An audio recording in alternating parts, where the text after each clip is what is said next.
Assalamualaikum ya akhi ya ukhti.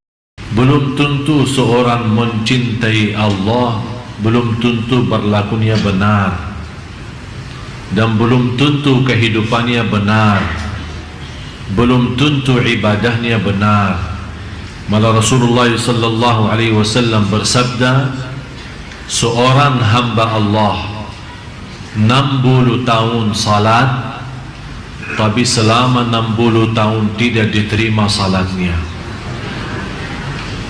Ditanya oleh sahabat, ya Rasulullah, bagaimana bisa terjadi seorang 60 tahun tidak diterima salatnya?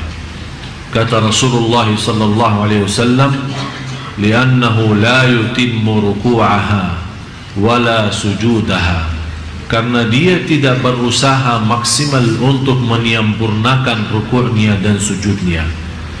Dan kita lihat kondisi dan keadaan banyak di antara jamaah kita yang kita sayangi dan kita cintai. Banyak di antara jamaah terlalu keburu selesaikan salatnya, apalagi salat sunnah qabliyah ba'diyah, apalagi duha dan yang lain-lain. Kapan kira-kira saatnya kita bisa menikmati ibadah salat? Jangan sampai kita termasuk dalam ancaman hadis Rasulullah sallallahu alaihi wasallam 60 tahun tapi tidak diterima oleh Allah Subhanahu wa taala salatnya. Nauzubillah. Mudah-mudahan kita semua menjadi orang-orang yang bisa mendekatkan dirinya kepada Allah karena salat yang khusyuk, salat yang sempurna rukuknya dan sujudnya. Marilah kita sama-sama mempelajari dan masuki kepada amalan-amalan yang bisa membawa kita, bukan hanya kita cinta Allah, tapi Allah Subhanahu wa ta'ala juga mencintai kita semua. Karena mendapatkan kenikmatan dicintai Allah, ini sebuah kenikmatan yang cukup istimewa. Banyak orang yang dilalaikan, banyak orang yang tertipu oleh syahwat, hawa nafsu dan dunia. Walaupun dia punya target mencari ridha Allah Subhanahu wa ta'ala dan menjadikan tujuan kehidupannya, qul inna salati wa nusuki wa mahyaya wa mamati lillahi rabbil alamin la syarika lah wa bidzalika umirtu wa ana minal muslimin. Jadi orang-orang yang sudah membaca ayat ini berkali-kali di dalam iftitah salatnya, ternyata dia tidak mendalami arti daripada doa ini.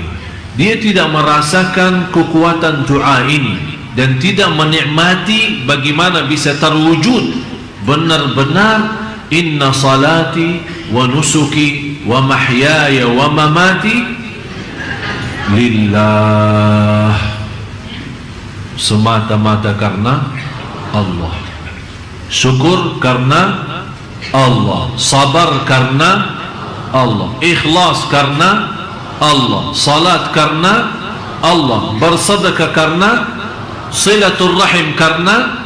Di mana saja berada, selalu kita menjadikan diri kita dan kurbankan segala yang kita miliki karena Allah, baru akan terbentuk, akan Allah balas mencintai kita.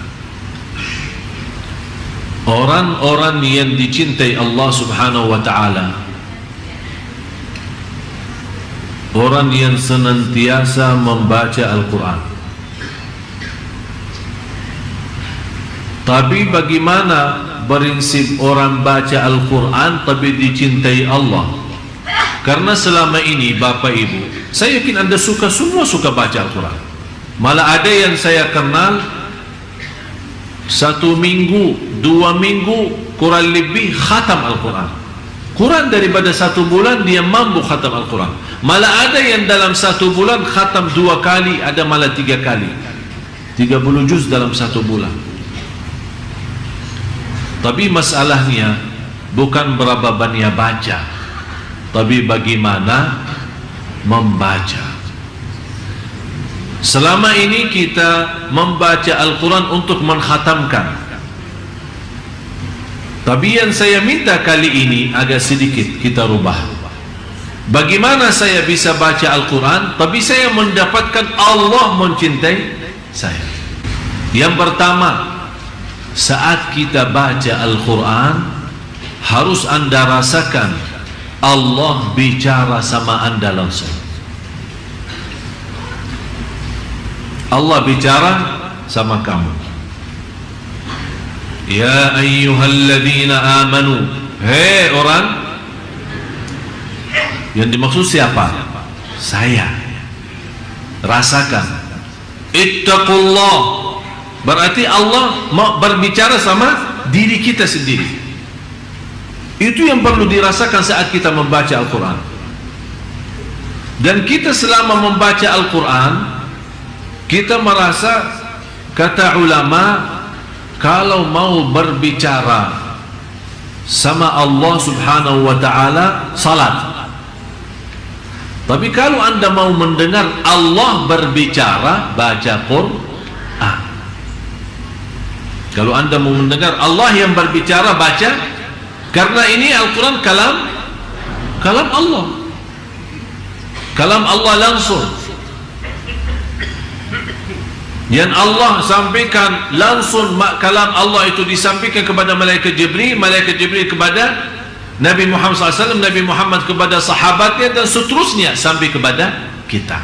Jadi yang ingin berbicara sama Allah, salat, hadap Allah, bicara, silahkan.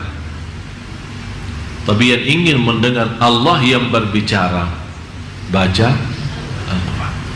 Jadi saat anda baca Al-Quran, Bismillahirrahmanirrahim, anda rasakan mendengar kalam Allah. Jadi jangan anda hanya membaca. Ada seorang membaca hanya lewat mata.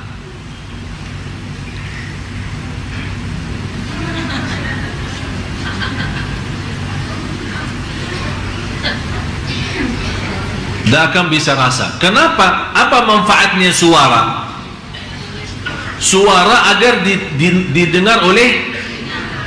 Kenapa didengar oleh telinga sendiri? Kalau ada syaitan mengganggu kita, lari.